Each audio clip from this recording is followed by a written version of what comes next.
تاسو هم د موبایل د لایټ ولګوئ داسې ستوري ستوري جوړ کړئ کنه لږ به خوند مو وکړي د موبایل لایټ ولګوئ صحیح ده کنه که ستاسو چارجونه ختم شوي دي دانش صاحب نه یم خو دا سړوکې غوندې بې دانشه یم د دانش صاحب په احترام کې یوازې د وقاص اوږې به ډېرې تنکۍ وي چې دا دومره لوی غر اوچت کې لهذا زه په خپله باندې دریځ ته رالم د شیرینګل د مستې زرخیزې اوشیرې درې دغه د ادبي دنیا ازمرې دا داسې اخوا دېخوا سړی نه دی د علم د غر څوکې په دې باندې ګواه دي که په نوي نسل کې چا د شعر روانه ژبه چا د نظم یو نوی انداز خپور کړی دی نو هغه هم دغه شخصیت دی بعضې خلک په لفظونو پسې منډې وهي او په بعضې خلکو پسې لفظونه منډې وهي د دغه شخصیت په احترام کې ستاسو دا سوړ سوړ اندازه داخلي راټول کېناسته ته به وې که چېرته راشد ته مې پیره خبره کوله ما ویل یو پیره چېرته تلو باشه ورته دی هغه ګاډي کې راټول ناست و نو تا به وې که په پیشو باندې چا یخ لوباړولې دي ما وې راشده ته د قام رول ماډل ته به ډېر چابک او نر کېنې دغه شخصیت ته به احتراما دومره د لاسونو پړقا ورکوئ چې نن نه یوازې چارباغ بلکې هغه ګلي باغ هغه خوازخیله تر څو ته موږ دا احساس ورسوو راغواړم په دغه شعرونو باندې په کومو شعرونو باندې چې سفر د ژوندانه چې مې روان ساتمه پیره یو څوک خو به نو خامخا جانان ساتمه پیره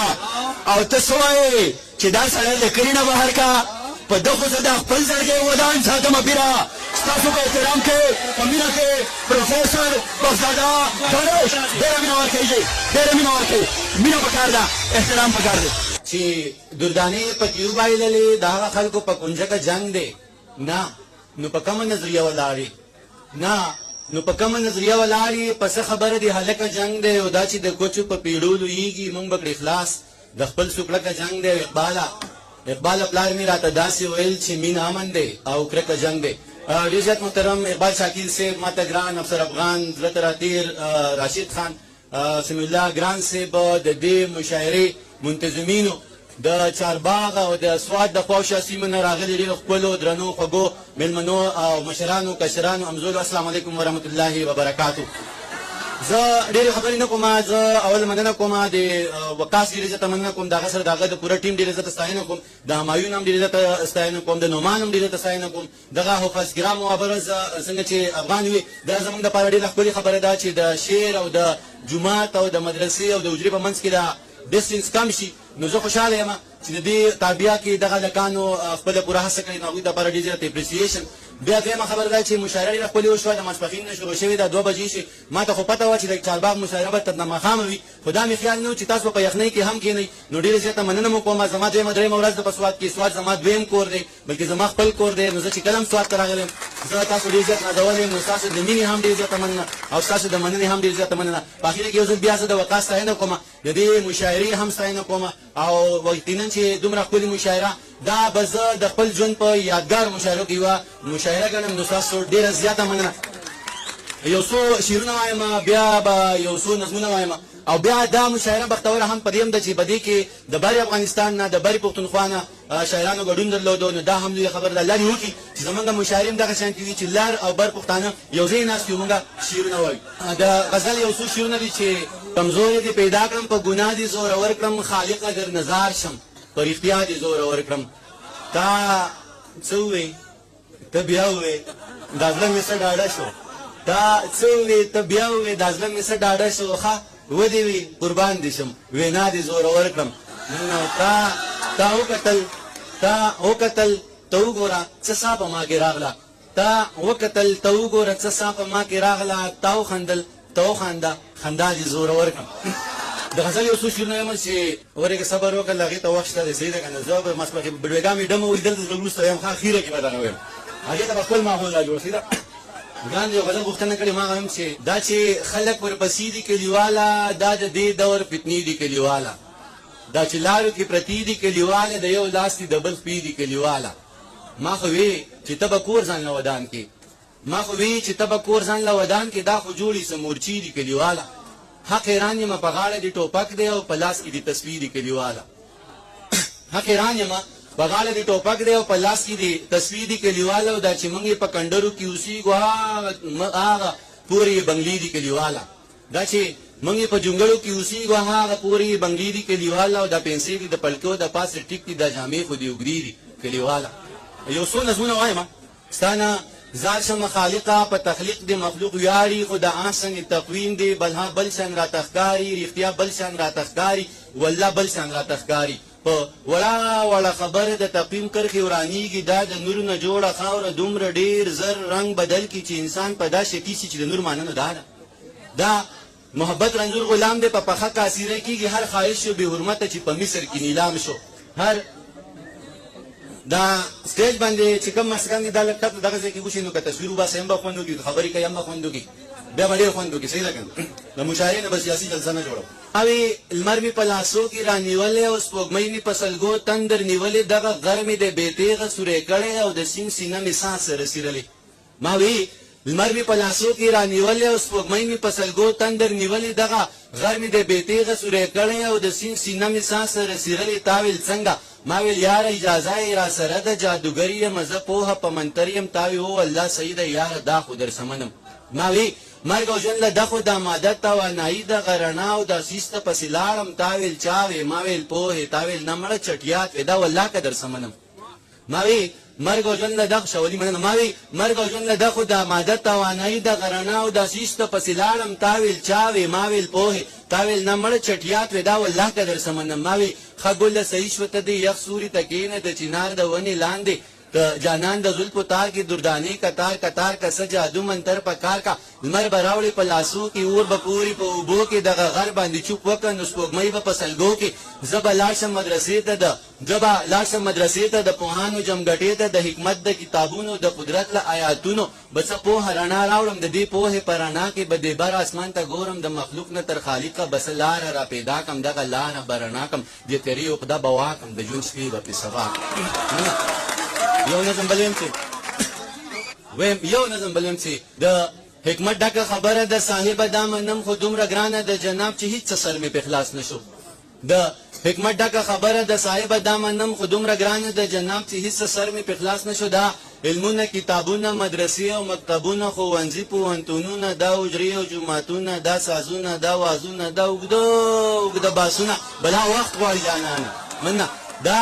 علمونه کتابونه مدرسې او مکتبونه ښوونځي پوهنتونونه دا حجرې او جوماتونه دا سازونه دا وازونه دا اوږده باسونه بلها وخت غواړي جانانه زه د وخت په زولنو کې داسې ګیر یم چې ګرانه هېڅ وخت را سره نشته چې زه دې قصې ته غوږ شم او اوږدې قصې ته غوږ شم زه د وخت په زولنو کې داسې ګیر یم چې ګرانه هېڅ وخت را سره نشته چې زه دې قصې ته غوږ شم او اوږدې قصې ته غوږ شم د یوسف د حسن زار د سلیخي قصې ته غوږ شم ما ته لنډه وایه نن په منډه وایه غونډه وایه لکه ها بربنډه وایه چې رښتیا منه لکه ها بربنډه وایه چې رښتیا خبره څه ده او صفا خبره څه ده خدای اختیار شیطان له ورکه په دنیا خبره څه ده د ادم په خاریه کې د هوا خبره څه ده د پیریانو په ولقه کې د باچا خبره څه ده ته د تخت په اړه څه په هوا خبره څه ده دا چې موږ په یو بل وډنو یاره دا خبره څه ده دا چې موږ په یو بل وډنو یاره دا خبره څه ده ما په لنډه پوکه ما په منډه پوکه چې رښتیا خبره څه ده او صفا خبره څه ده د الله خبره څه ده او د مولا خبره څه ده دا نظم وایم او دا زه وقاص تړلی کوم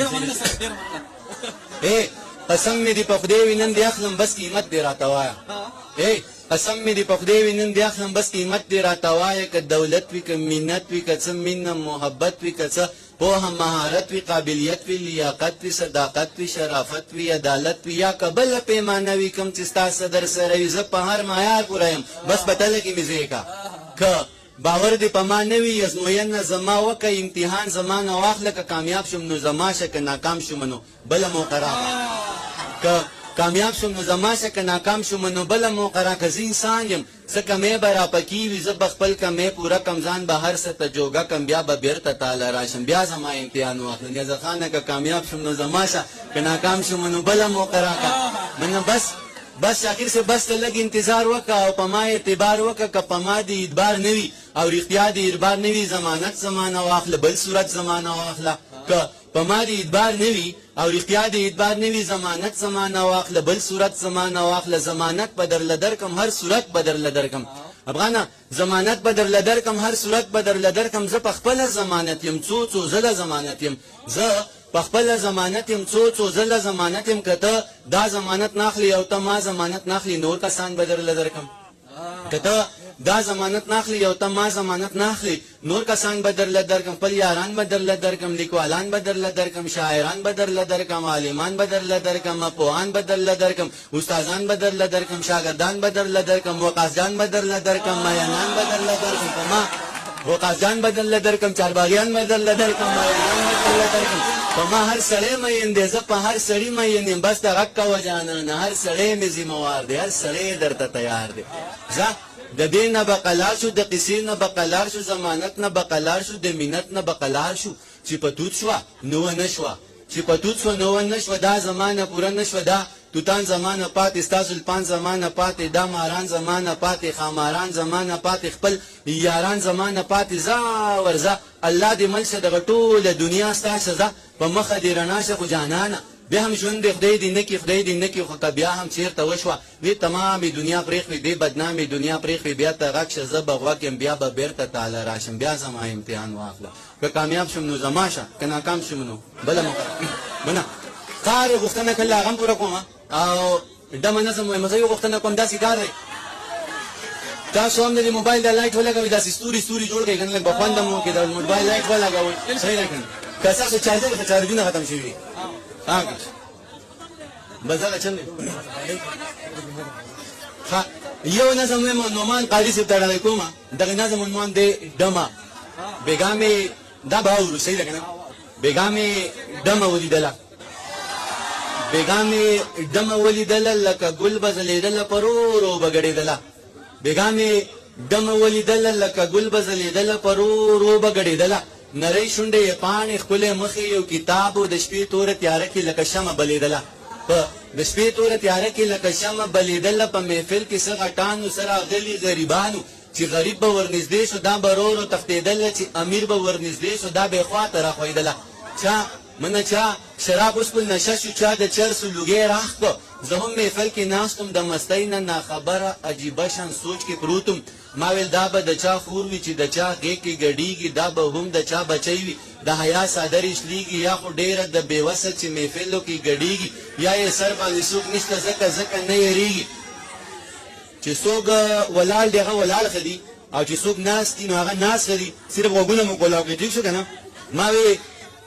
ما وی دا به د چا خور وي چې د چا کې ګډېږي دا به هم د چا بچی وي د حیا څادرې شلېږي یا خو ډېره د بېوسه چې محفلو کې ګډېږي یا یې سر باندې څوک نشته ځکه نه یېرېږي یا خو ډېره د کمسله نه حیا شته نه شرمېږي زه لا دغه سوچ کې پروت وم چې مې شړنګ د پانځۍ واورېد چې مې پورته وکتلو سپوږمۍ ماته وه ولاړه زه یې لاس نه راوچت کړم معمولي شانتې راتاو شوه زما سترګو ته نږدې شوه او په سترګو کې ګویا شوه وی اخري سوچ دې ښه نه دی زما سترګو ته نږدې شو نیازه خانه او په سترګو کې ګویا شوه وی اخري سوچ دې ښه نه دی زه حیا لرم شرمېږم خو مجبوره یم ګډېږم ته زما نه څه خبر یې چې له کوم حالت تېرېږم دا منمه چې خدای شته دی زه ترې هم ډېره یېرېږم زه هم د چا غیرت یم په دې هم ښه پوهېږم خو زه هېڅ کولی نه شم چې زه ډمه یم ګډېږم زما ډېره بېوسي ده ځکه هره شپه خرڅېږم خو بس تا ته دومره وایم چې محفل کې ګډا بس کم نو